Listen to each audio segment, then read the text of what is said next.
Captain Ji-hoon Kim stood on the bridge of the Sejong and watched through the viewport as the massive structure grew larger. Nexus Prime was bigger than anything humanity had ever built. The space station orbited a neutron star, and its metallic surface gleamed with lights from 1,000 different civilizations. After 200 years of dreaming about the stars, humanity had finally made it here. They had finally reached the center of galactic civilization. "We're being hailed," said the communications officer. Her voice was tight with nervousness. Everyone on the bridge felt it. This was the most important day in human history. Ji-hoon straightened his uniform and nodded. "Put them through." The screen flickered to life. An alien face appeared, with 6 eyes arranged in a circle around a central mouth. The creature looked at them without expression. "Vessel Sejong, you are cleared to dock at Port 73. Your delegation will be escorted to the council chambers immediately. Do not deviate from the designated path." The connection cut off before Ji-hoon could respond. He frowned. That was not the warm welcome humanity had hoped for. Beside him, Dr. Minji Park touched his arm gently. "They process hundreds of ships every day," she said. "Try not to take it personally." Minji was the ship's chief xenobiologist. She had spent her entire life studying what little humanity knew about alien species. Now she would finally meet them face to face. Her excitement was obvious, despite her calm words. Ji-hoon wished he could share her optimism, but something felt wrong. The coldness in that alien's voice had been unmistakable. The Sejong docked without incident. Ji-hoon, Minji, and Ambassador Daeyeon Lai made their way through the station's corridors. The walls were made of some kind of living metal that shifted colors as they passed. Other aliens walked by them without a second glance. There were creatures with wings, creatures that floated in bubbles of liquid, creatures made of what looked like living crystal. Humanity had imagined this moment for so long, but none of their dreams had prepared them for the reality. Ambassador Daeyeon walked with perfect posture, his face carefully neutral. He was Earth's most experienced diplomat, a man who had negotiated peace between nations that had been at war for generations. If anyone could secure humanity's place in the galaxy, it was him. But even he looked small and uncertain in these alien corridors. They entered the council chambers, and the scale of it took Ji-hoon's breath away. The room was spherical, with seats arranged in concentric circles that rose up in all directions. Thousands of aliens sat in those seats, representing hundreds of different species. At the center of it all was a floating platform, and standing on that platform was the High Chancellor. High Chancellor Vexter was from the Veltheron species, one of the oldest races in the galaxy. He stood nearly 3 meters tall, with skin that looked like polished obsidian. His forearms were folded across his chest, and his eyes glowed with a faint blue light. He looked down at the 3 humans, as if they were insects that had crawled onto his desk. "Humans of Earth," Vexter's voice boomed through the chamber without need for amplification. "You have petitioned for membership in the Galactic Council. We have reviewed your application. We have studied your species, your history, your technology. The Council will now deliver its judgment." Daeyeon stepped forward and bowed. "Honorable Chancellor, we are grateful for this opportunity. Humanity comes before you in peace and friendship. We offer our unique perspective, our creativity, and our determination to contribute to the galactic community." There was a sound from the assembled aliens. It took Ji-hoon a moment to realize it was laughter. Not friendly laughter, but the kind of laughter that comes when someone says something absurd. His hands clenched into fists at his sides. Vexter raised one hand, and the chamber fell silent. "Your perspective, your creativity." He said the words as if they tasted bad.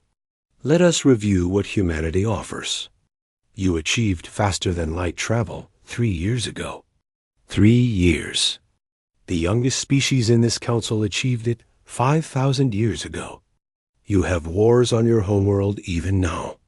You destroy your own planet's environment for short-term gain. Your lifespan is barely a century. You have colonized 4 planets in your own system, while species here have settled thousands of worlds across the galaxy. Minji stepped forward, unable to stop herself. With respect, Chancellor, we are young, yes, but we have achieved everything we have without help. We built our civilization from nothing. Doesn't that count for something? Another wave of laughter. Vexthor's eyes focused on her, and she felt the weight of his attention like a physical thing. It counts for exactly what it is. You are children playing with fire, proud that you have not yet burned down your house. Every species in this chamber was once where you are now. The difference is that they had the wisdom to wait, to learn, to grow, before attempting to join the greater community. Daeyeon's voice remained steady, but Ji-hoon could hear the strain in it. What must we do to prove ourselves worthy? Worthy? Vexthor's laugh was cold. Humanity, you do not understand. This is not about proving anything. This is about reality. The Galactic Council has existed for 200,000 years. In that time, we have seen species rise and fall. We have learned which species contribute to galactic civilization and which species bring only chaos. Humanity shows all the signs of the latter. He gestured, and a holographic display appeared in the air. It showed Earth, then images of human history, wars, pollution, nuclear weapons, genocide. Every terrible thing humanity had ever done was displayed for the entire council to see. Ji-hoon felt shame burn in his chest, even though he knew every species must have similar dark chapters in their past. Your violence, your short-sightedness, your tribalism, Vexthor continued. These are not traits the council values. More importantly, your brief lifespans mean you cannot think in the terms necessary for galactic governance. What takes you a lifetime, we accomplish in an afternoon of discussion. You are fundamentally incompatible with this body. Daeyeon's mask finally cracked. So you're rejecting us? Just like that? We are not rejecting you, Vexthor said. We are classifying you appropriately. Humanity is hereby designated as a Tier 9 infant species. You are granted observer status. You may send representatives to attend council sessions, but you will have no voting rights. You will have no access to council technology databases. You will have no voice in galactic affairs. The words hung in the air like a death sentence. Observer status. It was barely better than being ignored completely. Furthermore, Vexthor continued, humanity is restricted to a reservation zone of 50 light-years radius from your home system. You will not expand beyond this zone. You will not contact other species without council approval. You will remain in your small corner of space until such time as you have matured enough to join civilized society. If you violate these restrictions, you will face immediate sanctions. Ji-hoon couldn't stay quiet anymore. You're putting us in a cage. You're treating us like animals. We are treating you exactly as your development level warrants, Vexthor replied without emotion. This session is concluded. The humans will be escorted back to their vessel. Guards appeared from nowhere, massive armored beings that made even the tall Vexthor look small. They moved to surround the 3 humans. Daeyeon raised a hand to stop Ji-hoon from doing something foolish. We understand the council's decision, Daeyeon said with as much dignity as he could manage. But know this, humanity has been underestimated before. Every time we have proven our doubters wrong. We will do so again. If Vexthor heard the implicit threat in those words, he gave no sign. He simply turned away, dismissing them as if they no longer existed. The walk back to the Sejong was silent. The colorful corridors seemed dull now. The amazing aliens seemed threatening. Everything that had filled them with wonder now felt hostile. As they boarded their ship, Minji finally spoke. "I noticed something," she said quietly. "When Vexler mentioned our restrictions, several council species looked afraid. And when he showed our allowed zone on the map, he very carefully avoided showing certain sectors of space. Did you see that?" Ji-hoon hadn't noticed, too consumed by his anger. But Minji was right. There had been something strange about the way the Chancellor had presented the map. Certain areas had been deliberately left blank. "Forbidden sectors," Minji continued. "I counted at least 12 of them. Large areas of space that no one mentioned, that everyone seemed nervous about. Why would they be afraid to even show us empty space?" Dayan looked at her with interest. "You think they're hiding something?" "I think," Minji said slowly, "that the Council didn't just dismiss us because they think we're primitive. I think they're afraid of something, and they don't want us asking questions about it." As the Sejong pulled away from Nexus Prime, Ji-hoon stared at the massive station growing smaller behind them. The Council had called humanity insignificant. They had put them in a box and told them to stay there. But humans had never been good at following orders that didn't make sense. One way or another, they would find out what the Council was hiding. And when they did, everything would change. 6 months had passed since the Council's humiliating rejection, and humanity had not taken it well. Earth's media exploded with anger and frustration. Politicians demanded action. Scientists pushed for faster development. But what could they do? They were trapped in their 50-light-year cage, watched by a galaxy that saw them as children. Commander Haijin Choi didn't care much about politics. She cared about discovery. As captain of the research vessel Chungmu, her job was to explore the edges of human space and map everything they found. It wasn't glamorous work, but someone had to do it. And right now, her sensors were showing something that made no sense. "Run the scan again," she told her crew. "Check for equipment malfunction." Engineer Jae-won Song worked his console with practiced efficiency. He was young but skilled, the kind of person who understood machines better than people. After a few minutes, he shook his head. "No malfunction, Commander. The readings are real. There's definitely something out there." Haijin leaned forward in her chair, studying the data. They were near the edge of their permitted zone, just shy of the invisible line the Council had drawn around humanity. And right there, almost exactly on that border, was a quantum signature unlike anything in their databases. It pulsed with a regular rhythm, like a heartbeat. Could it be natural? Asked scientist Yuna Kong. She was the ship's astrophysicist, brought along specifically to study dark matter phenomena. This was her area of expertise.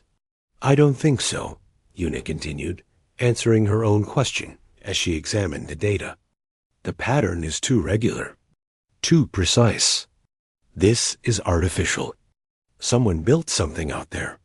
Haijin made a decision that would change everything. Set course for the anomaly. Full speed. Jae-won turned in his seat, surprise clear on his face. "Commander, that will take us outside our permitted zone." The Council was very clear about the restrictions.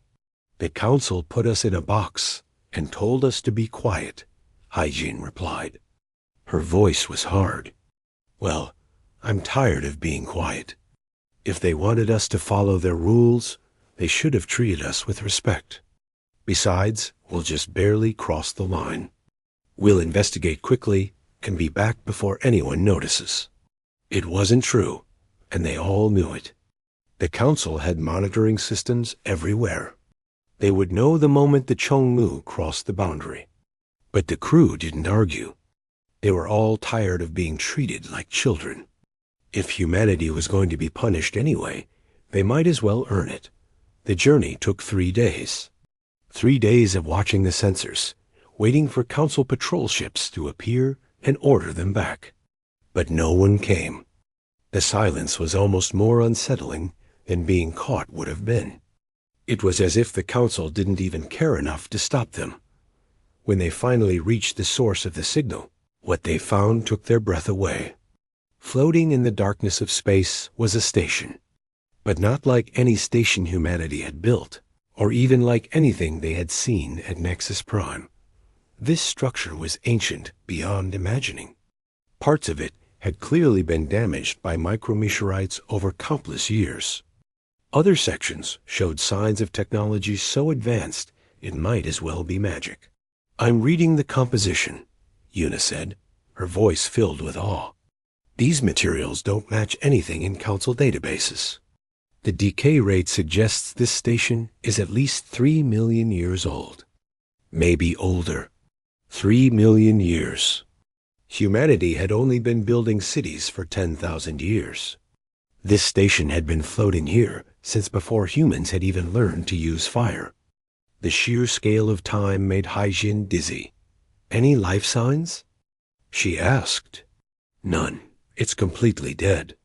Has been for a very, very long time." Haijin stood up. "Prep the shuttle. Jaewon, Yuna, you're with me. The rest of you monitor from here. If we're not back in 6 hours, or if you detect any Council ships, leave immediately. Get this data back to Earth no matter what." The shuttle crossed the empty space between the Chongmu and the ancient station. Up close, the structure was even more impressive. It must have been huge when it was operational, easily the size of a small moon. Now it was a tomb, silent and cold. They found an airlock that still functioned, though it took Jaewon an hour to convince it to open. The atmosphere inside was long gone, so they kept their suits sealed as they explored. Emergency lights flickered on as they passed, powered by systems that had waited millions of years for visitors. The corridors were strange. The proportions were wrong for humans, designed for creatures that had been taller and wider. Symbols covered the walls, written in a language that looked like mathematics given physical form. Yuna recorded everything with her suit's cameras, knowing that translating this would take years. In what might have been a control center, they found the first intact computer system. Jaewon managed to interface with it using basic mathematical principles, the universal language of physics and engineering. When the ancient screens flickered to life, they showed star charts. Hundreds of them. Thousands of them. Locations scattered across the entire galaxy. "These markers," Yuna said, pointing at red dots on the maps. "They match the forbidden sectors. The ones the Council wouldn't talk about." Haijin felt cold, despite her suit's heating. So this place is connected to whatever the Council is hiding. They found more as they explored deeper. Recordings. Most were corrupted beyond recovery, but some fragments remained. They showed the builders of this station, tall beings made of something that looked like crystallized light. The recordings showed them working, building, exploring. And then they showed something else, darkness. Not the darkness of space, but something else. Something that moved with purpose. In the recordings, entire solar systems simply vanished. Stars went dark. Planets disappeared. And always, that spreading darkness consumed everything in its path. The crystalline beings called it something in their language. The computer translated it into human terms, the silence. "They were running from it," Yuna whispered. "This whole station was a warning beacon. They were trying to tell everyone what was coming." Haijin's hands trembled as she copied the data. How did they die? If they were advanced enough to build all this, how could they not survive? The answer was in the final recording. The crystalline beings had tried everything. Weapons, shields, negotiation. Nothing worked.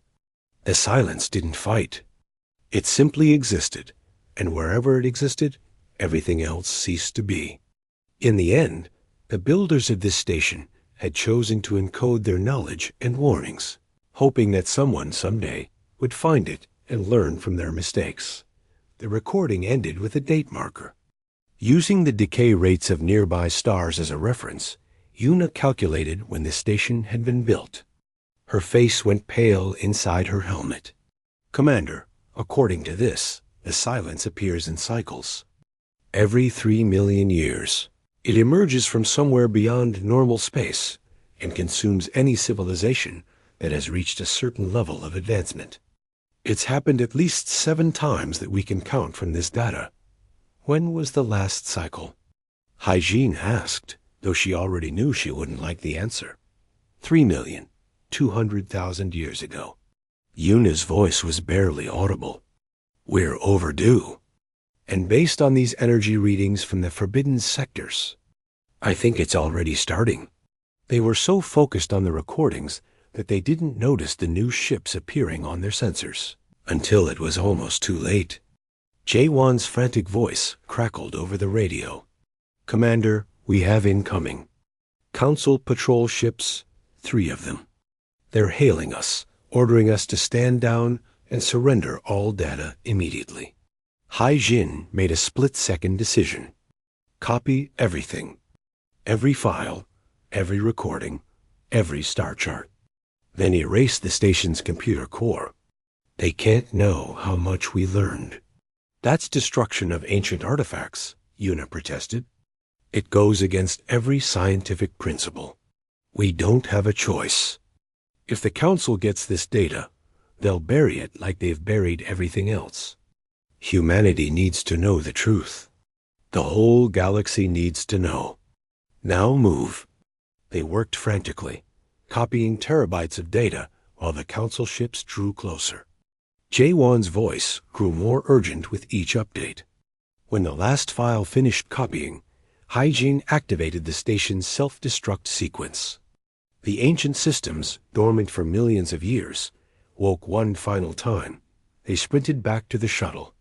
Behind them, the station began to tear itself apart, ancient safety systems removing all evidence of what it had contained. The shuttle docked with the Chongmu just as the Council ships came within weapons range. Get us out of here, Hygiene ordered. Maximum speed. Don't stop for anything. The Chongmu's engines flared to life, pushing the ship to its limits. The Council ships pursued, faster and better armed. But they had one disadvantage. They followed rules. Hygiene didn't. She took the Chongmu through an asteroid field that no sane pilot would attempt, using Earth's gravity assist techniques that the Council considered reckless and primitive. It worked. They lost their pursuers in the chaos of tumbling rocks and ice. But Hygiene knew this was far from over. The Council knew what they had found. They knew humanity had the data. An encrypted message arrived as they crossed back into human space. It was from High Chancellor Vexler himself. The message was simple and direct. Return the data you stole, or Earth will face immediate sanctions. You have violated Council law. There will be consequences. Hygiene deleted the message without responding. She turned to her crew, seeing the fear in their eyes, but also the determination.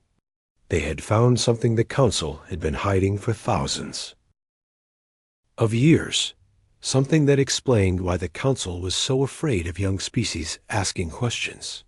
Set course for Earth, she said, and prepare a message for headquarters. Tell them we found out why the Council really wanted us to stay quiet. Tell them something called the silence is coming, and the Council has known about it all along. As the Chongmu raced toward home, Hyjin looked at the copied data filling their computer banks. Somewhere in those ancient files was the truth. The truth about the forbidden sectors. The truth about why the Council feared exploration so much. The truth about what had killed civilizations far more advanced than humanity could ever hope to become. And somewhere out there in the darkness between stars, something ancient was waking up. President Subin Han had not slept in 2 days. The data from the Chongmu sat on her desk like a bomb waiting to explode. Around her in the emergency council room were the most powerful people on Earth, military commanders, scientists, diplomats, and intelligence officers. All of them looked as exhausted as she felt. General Minho Quan stood at the front of the room, his face grim. The Council has sent another ultimatum. They're demanding we return the data and surrender Commander Hygiene for trial. If we refuse, they'll cut off all diplomatic contact and enforce a complete blockade around our space. No trade, no communication, nothing. Let them? Growled Admiral Taiyang from the back. We don't need them. We never did. We do need them, countered Foreign Minister Eziel. A blockade would destroy our economy. We rely on trade with the few friendly species who ignored the Council's restrictions. Without that, millions of people will suffer. Subin raised her hand for silence. She was tired of the arguing. They had been going in circles for hours. What about the data itself? Has Dr. Su-Yun made any progress in translating it? Dr. Su-Yun Nam stepped forward. He was young for such an important role, barely 30, but he was Earth's best cryptographer. If anyone could break the ancient mathematical language, it was him. He looked excited, which worried Subin. Good news didn't usually come with that kind of manic energy. I've cracked it, Su-Yun said. The language is based on universal mathematical constants. Once I understood the pattern, the rest came quickly. President Han, what we found is both wonderful and terrifying. He activated the holographic display, and images filled the air above the conference table. Star systems, planets, civilizations, and then darkness spreading through them like ink in water. The beings who built that station called themselves the architects. They were the dominant civilization in this galaxy approximately 3 million years ago, advanced beyond anything we can imagine. They had solved faster-than-light travel, mastered genetic engineering, even learned to manipulate dark energy. They thought they were immortal. They were wrong. Su-Yun pulled up another image. It showed a timeline stretching back 20 million years. The silence appears every 3 million years, give or take a few thousand. It's like clockwork. Each time, it emerges from what the architects called the spaces between space. Each time, it consumes the most advanced civilizations in the galaxy. And each time, the survivors have to rebuild from scratch. What is it?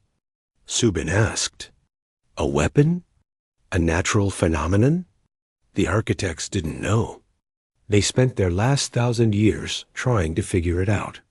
What they discovered was this. The silence doesn't attack randomly.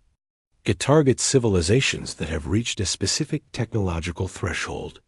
Once you cross that line, you trigger something. The silence comes for you specifically. General Minho leaned forward. What's the threshold? Su-Yun's face was pale. Based on the data, it's tied to how much a civilization affects space-time itself. Advanced FTL drives, massive energy generation, large-scale stellar engineering. When you start making big enough ripples in the fabric of reality, the silence notices. And once it notices, it comes. The room fell silent. Everyone was doing the same calculation in their heads. Humanity had just started using FTL drives. They were nowhere near the level of technology that would trigger the silence. But the Council species? They had been using advanced technology for thousands of years. The Council knows, Subin said slowly. That's why they keep young species suppressed. They're not being cruel. They're trying to keep us below the threshold. Exactly, Su-Yun confirmed. Look at this. He showed them a map of known space. The forbidden sectors were marked in red. These are the areas where the previous victims of the silence lived. The Council has quarantined them because the energy readings are still dangerous. But here's the interesting part. According to the timeline, the silence should have returned 200 years ago. It's late. Why would it be late? Asked Foreign Minister Eziel. The architects had a theory. They believed the silence hibernates between cycles. Something has to wake it up. They thought it might be triggered by reaching a critical mass of advanced civilizations all at once. Too many species making too much noise in space-time, all together. Subin felt cold. How many advanced species are in the Council? 847, General Minho said quietly. More than at any previous point in galactic history. The implications hung in the air like a death sentence. The Council had grown too successful. They had brought too many species to advanced levels at the same time. And now they were all waiting for the monster they had accidentally summoned. That's not all, Suyun continued. He looked like he wanted to be anywhere else but here. I found something else in the data. The architects left a message specifically for whoever found their station. They said that the silence doesn't kill out of hunger or hatred. It kills because it has to. He pulled up a complex equation that filled the entire wall. This is theoretical physics beyond anything we've developed. But the basic principle is this. The universe requires a balance between order and chaos.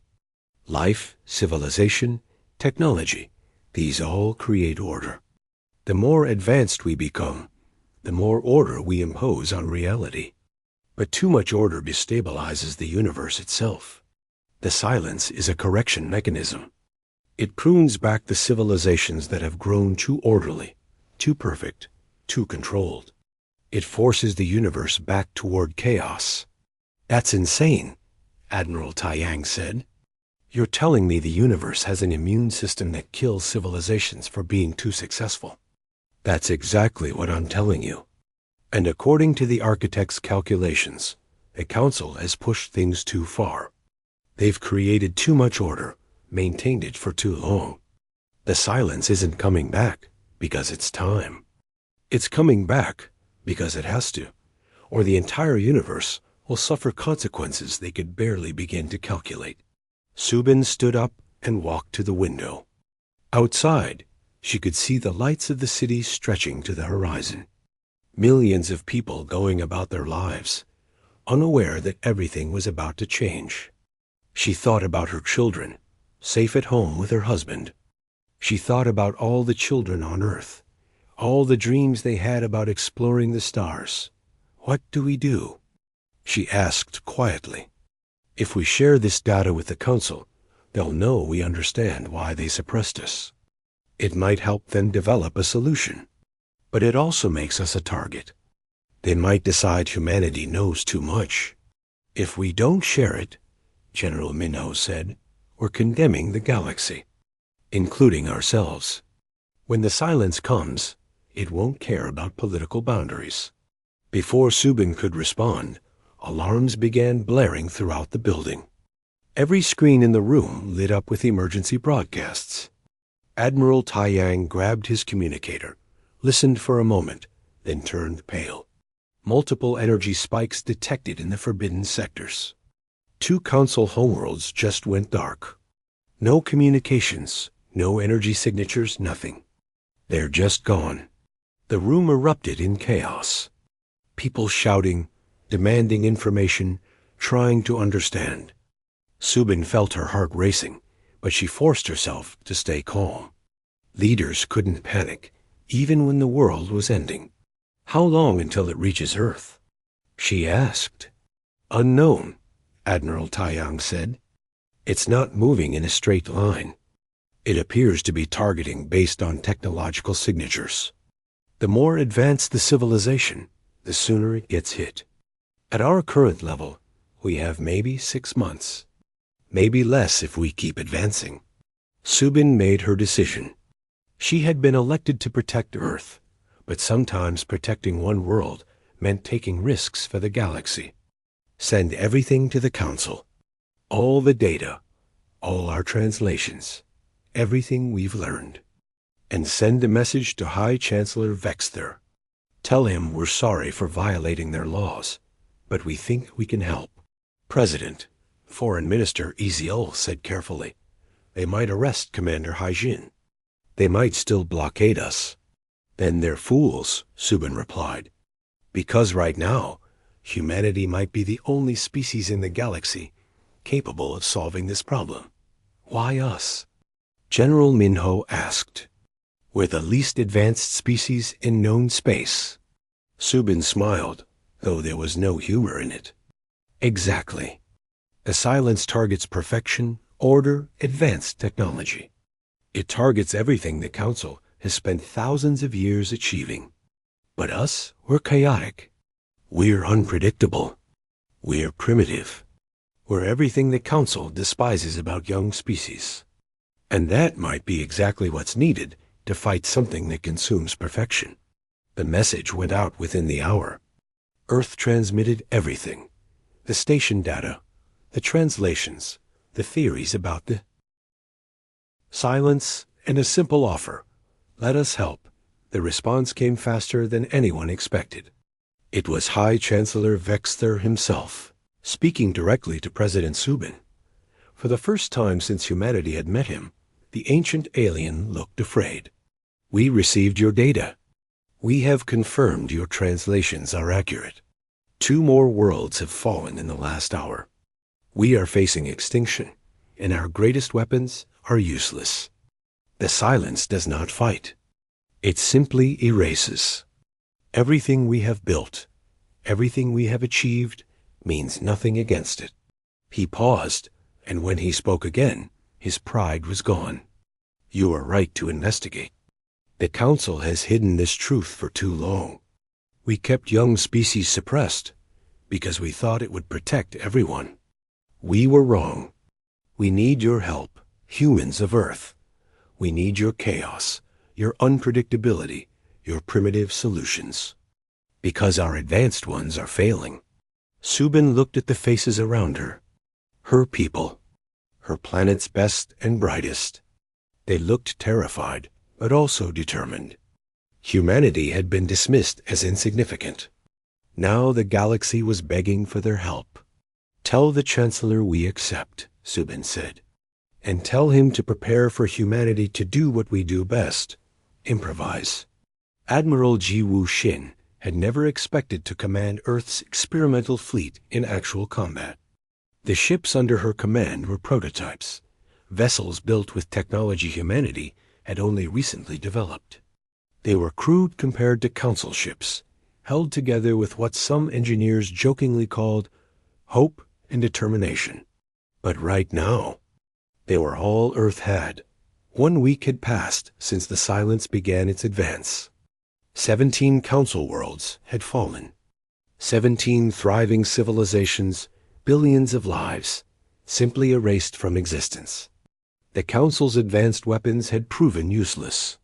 Energy shields, gravitational weapons, antimatter bombs, nothing worked. The silence absorbed everything and continued spreading. Ji-Woo stood in the makeshift command center aboard Nexus Prime. The once proud space station now served as a refugee hub, packed with survivors fleeing the advancing darkness. High Chancellor Vexter had summoned her, along with the Council's top military commanders. She was the only human in a room full of aliens who had spent their entire existence believing they were superior to her species. Our latest battle fleet engaged the silence. At the Keller system, reported the Veltheron commander, his forearms gesturing at the holographic display. 23 capital ships, the finest vessels in the Council Navy. They implemented a coordinated attack pattern that has worked in every simulation. The result was total annihilation. The fleet lasted 11 minutes. Vexter's glowing eyes dimmed with grief. How many evacuated? None. The silence moved faster than predicted. The civilian transports were caught in the effect radius. Silence filled the room. Ji-Woo felt sick. She had seen the recordings of what happened when the silence consumed something. There was no explosion, no fire, no screaming. Things simply ceased to exist, as if they had never been there at all. It was the quietest form of death imaginable, and somehow that made it more horrible. Perhaps, suggested an alien commander from a species Ji-Woo didn't recognize, we should evacuate everyone to the galactic rim. Retreat to the edge of known space and hope the silence doesn't follow. It will follow, said a quiet voice. Everyone turned to see Dr. Byung-Ho Roo, Earth's theoretical physicist. He had been studying the silence's patterns obsessively since the crisis began. The silence isn't just randomly destroying. It's targeting based on technological signatures. If you gather all the advanced species in one place, you'll just make yourselves an even bigger target. Then what do you suggest? Vexther asked. His tone wasn't hostile anymore, just tired. Your species claims to have insights. Share them. Byung-ho activated his own display, showing wave patterns and mathematical models. The Council's approach has been to fight the silence with superior technology. Perfect formations, optimized weapons, coordinated attacks. But that's exactly what the silence is designed to counter. It exists to eliminate order and perfection. So we should attack with disorder? Scoffed the Veltheran commander. Chaos is not a military strategy. Actually, Jiwoo said, stepping forward, that's exactly our strategy. And it might be the only one that works. She pulled up records from Earth's military history. Ancient battles, modern conflicts, everything humanity had learned about warfare in their violent past. Humanity has fought wars for our entire existence. We've never had the luxury of perfect technology or overwhelming force. We've survived by being unpredictable, by improvising, by doing things that don't make sense to a logical analysis. Byung-ho nodded eagerly. The silence operates on a principle of resonance. It matches the patterns of whatever attacks it and nullifies them. A perfect attack pattern becomes perfectly countered. But if there is no pattern, if the attack is fundamentally unpredictable, the silence can't adapt fast enough. This is speculation, said another council commander. Based on what evidence? Based on the fact that every organized attack has failed, Jiwoo replied bluntly. Your perfect formations are getting perfect results. 0 survivors. Maybe it's time to try something imperfect. Vexther looked at her for a long moment. Then, to everyone's surprise, he laughed. It was a bitter sound. We dismissed you as primitives. We told you that your chaos and unpredictability were weaknesses. And now you're telling us they might be our only hope. Yes, Jiwoo said simply. What do you propose? A joint operation. Human commanders leading mixed fleets. We provide the tactical unpredictability. You provide the firepower and resources. We don't follow any doctrine or planned strategy. Every engagement is improvised based on what's happening in the moment. The council commanders looked horrified. That violates every principle of effective military coordination, one protested. Good, Jiwoo replied. Because effective coordination is getting everyone killed. Vexther made a decision that went against everything his species valued. Admiral Shin, you have your authorization. Select your teams. The Council will provide whatever resources you need. Within hours, the first Joint Task Force assembled. Captain Yoonji Lee of Earth's prototype warship, Dokdo found herself commanding a squadron that included ships from 6 different Council species. Her second-in-command was a Veltheran officer who clearly resented taking orders from a human. Her weapons officer was from a species that communicated through color changes and had never worked with verbal commands before. The whole thing was a disaster waiting to happen, which was exactly the point. Their first mission was to evacuate a besieged Council world called Theras 7. The silence had already consumed the outer system and was advancing on the inhabited planet. Conventional wisdom said it was too late, that any rescue attempt would just result in more losses. But conventional wisdom was what the silence expected. All ships, this is Dokdo, Yoonji broadcast to her squadron. Forget everything you learned in your academies. There's no plan here. We're going to improvise, and I need everyone to trust me, especially when what I order doesn't make sense. Understood? The responses were hesitant, confused. These were officers trained in precise tactics, not chaos. But they acknowledged the orders. They approached Thera-7 from 4 different vectors simultaneously, something no conventional military would attempt because it made coordination nearly impossible. When the Silence's forces moved to intercept, Yunji ordered a full retreat. The alien commanders protested until they realized it was a feint. Once the Silence committed to pursuing them, Yunji suddenly reversed course, but only half her ships. The other half continued fleeing in different directions. The Silence tried to adapt, but its responses became slower. It was optimized to counter organized tactics, and this wasn't organized. This was barely controlled chaos. While the Silence was recalculating, Yunji's ship slipped through its perimeter and reached Thera-7. "Load every transport ship you can find," she ordered. "Don't worry about efficiency or passenger manifests. Just pack them in and go." The evacuation took 43 minutes. In any other scenario, it would have taken hours of careful coordination. But Yunji wasn't being careful. She was being fast and messy and completely unpredictable.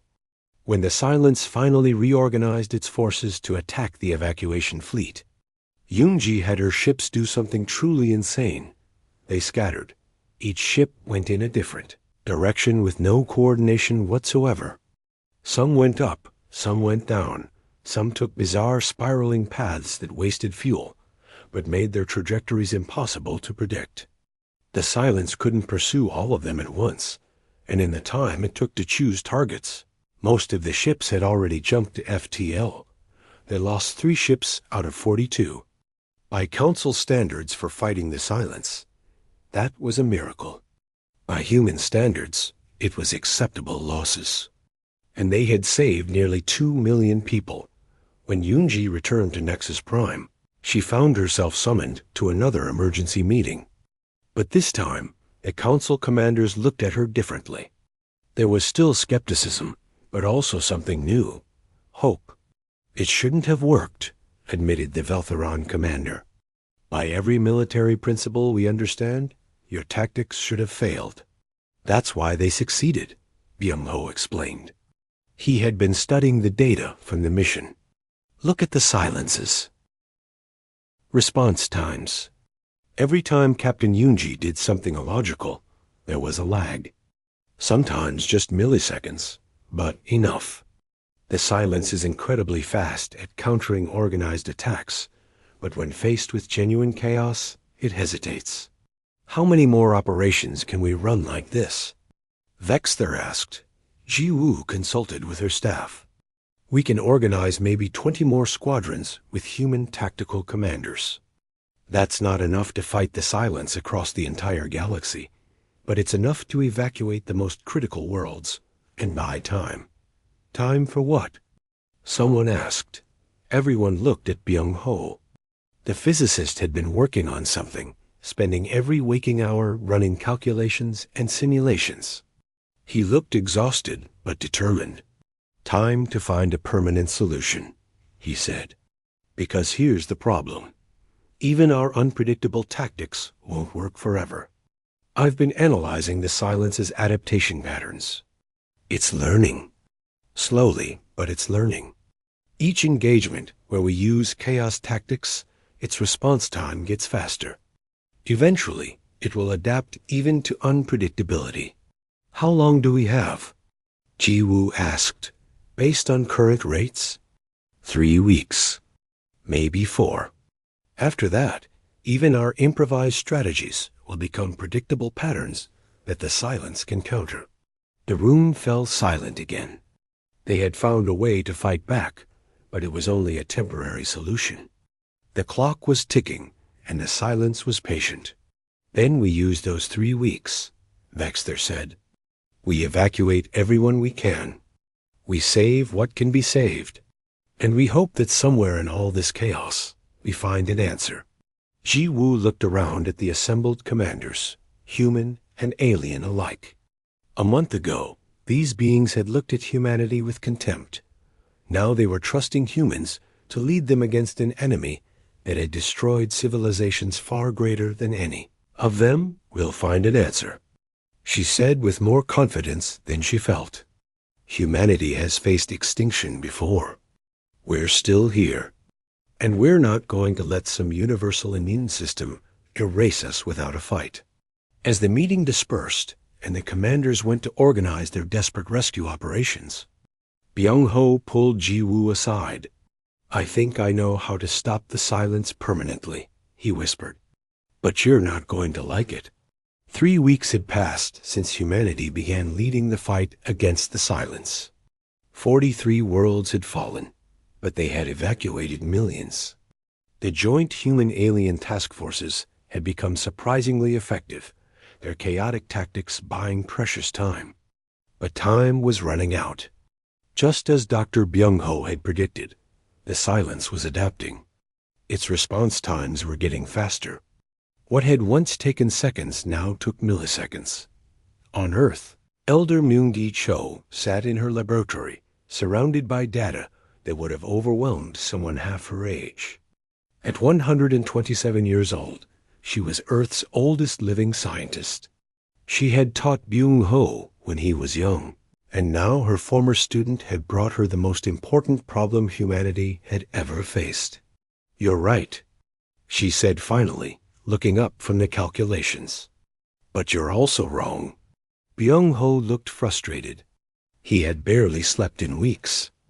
"Elder, I've checked the math 100 times. The silence is a universal correction mechanism. Fighting it is like fighting gravity. You can't win." "That's where you're wrong," Myung-gi said gently. "You're thinking of it as an enemy. But what if it's not? What if it's simply doing what it was designed to do?" She pulled up her own calculations, showing Byung-ho patterns he hadn't noticed. "Look at the energy signatures. The silence doesn't destroy randomly. It specifically targets order, perfect systems, stable patterns. It's removing what it sees as threats to universal balance." "So we just accept extinction?" Byung-ho asked bitterly. "No, we prove we're not a threat." Myung-gi smiled. "The silence eliminates civilizations that impose too much order on reality. But what if there's a civilization that thrives on controlled chaos? What if we can show the silence that life and disorder can coexist?" Byung-ho's eyes widened as he understood. "You want to communicate with it. More than that, I want to demonstrate that we understand, that we're not the same as the civilizations it has eliminated before. That humanity, with all our imperfection and chaos, represents something new." "The Council will never agree," Byung-ho said. "They've spent millions of years pursuing perfection. You're asking them to abandon everything they believe in." "I'm asking them to survive," Myung-gi replied. "Sometimes those are the same thing." She sent her proposal to President Subin, who forwarded it to Nexus Prime. Within hours, an emergency council session was called. This time, humanity wasn't asking permission. They were presenting a solution. Admiral Ji-woo stood before the assembled council with Elder Myung-gi beside her. The old scientist looked tiny compared to the massive aliens around her, but her voice was strong and clear. "The silence is not evil," she explained. "It's a natural mechanism maintaining universal balance. Your civilizations have created too much order, too much control over reality. You've removed randomness, optimized everything, created perfect systems. From the universe's perspective, you're a cancer that needs to be removed." The council members reacted with anger and denial, exactly as expected. But High Chancellor Vexter raised a hand for silence. "Continue, Elder. Humanity is different. We haven't had time to perfect anything. Our ships are inefficient. Our cities are chaotic. Our societies are messy and contradictory. We argue, we disagree, we make mistakes. We embrace unpredictability because we have no choice. And that's exactly why we've been more effective against the silence than you have." She displayed images of human settlements, showing the organized chaos that defined human civilization. We're living proof that complexity and disorder can coexist with advancement. We're not a threat to universal balance because we've never tried to eliminate chaos from our existence. What are you proposing? Vexther asked. A demonstration. We gather a massive fleet, the largest ever assembled. But instead of attacking, we show the silence what we are. We broadcast our nature across all frequencies. We demonstrate life that thrives on imperfection. We prove that not all advanced civilizations need to be eliminated. And if it doesn't work, demanded a council commander. If the silence simply destroys us all at once? Myungi's smile was sad. Then at least we tried something different than waiting to die. The debate that followed was intense. Many council species refused to participate, believing it was suicide. But others, seeing their worlds consumed one by one, agreed. The alternative was extinction anyway. Why not try something unprecedented? Over the next week, the largest fleet in galactic history assembled. Ships from 200 different species, commanded by human officers who barely understood half the alien languages being spoken around them. It was chaos. Beautiful, functional chaos. Captain Yunji found herself commanding the lead ship with a crew drawn from dozens of species. They could barely communicate. Their systems weren't compatible. Nothing about the operation should have worked. But somehow it did. Because they weren't trying to be perfect. They were trying to be functional while embracing their differences. Ambassador Dayan, Earth's first representative to the Council, stood beside High Chancellor Vexther on the bridge of the flagship. The ancient Valtheron looked at the chaotic fleet displayed on the screens and shook his head in wonder. "We spent 200,000 years building perfect order," he said quietly. "We thought it made us superior. Instead, it made us vulnerable." "Order isn't bad," Dayan replied. "Neither is chaos. The problem is pursuing either one to the exclusion of the other. Balance is what matters." The fleet moved toward the heart of the silence's advance. They could see it on their sensors now, a vast darkness that consumed starlight itself. Every instinct screamed at them to flee. Instead, they advanced. When they were close enough, Elder Myungi activated the broadcast. It wasn't a message in words or mathematics. It was a demonstration of existence itself. Every ship in the fleet did something different simultaneously. Some played music. Some transmitted mathematical proofs with intentional errors. Some broadcast images of nature from their homeworlds, showing the beautiful chaos of life. Some simply shared recordings of their people laughing, arguing, creating, failing, and succeeding. The human ships contributed their own chaos. They broadcast Earth's history, the good and the bad, the triumphs and the failures. They showed humanity's wars and their peace treaties. They showed cities being built with no central plan, growing organically like living things. They showed art that broke rules, music that defied structure, science that embraced uncertainty. The silence surrounded them. It moved closer, its darkness enveloping the fleet. On every ship, crew members held their breath, waiting for the end. Seconds passed, minutes. The darkness pressed against their shields, but didn't consume them. And then, for the first time in millions of years, the silence responded. It wasn't words or sounds. It was a feeling, transmitted directly into the minds of everyone in the fleet. A recognition, an acknowledgement. The silence had spent eons eliminating civilizations that threatened universal balance through excessive order. But here was something different. Here was life that embraced chaos as part of its nature. Here was complexity that didn't threaten the fundamental balance of reality. The darkness began to withdraw, not fleeing, but receding. The silence left behind something energy patterns that Dr. Su-Hyung would later spend years translating. They were coordinates, locations of other young civilizations across the universe. And a warning: never let perfection become your goal.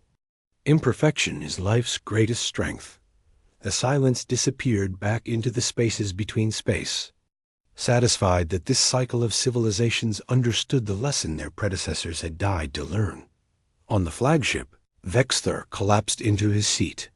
His forearms trembled. It worked. Your insane plan actually worked. Not insane, Nyungi corrected gently. Just human. The journey back to Nexus Prime took 3 days. 3 days of celebration, relief, and processing what had happened. When they arrived, the station was packed with refugees and survivors, all waiting for news. When they learned that the silence had retreated, that the threat was over, the celebration was unlike anything the galaxy had ever seen. A formal council session was called 1 week later. High Chancellor Vexthor stood before the assembled species, but for the first time in council history, a human stood beside him.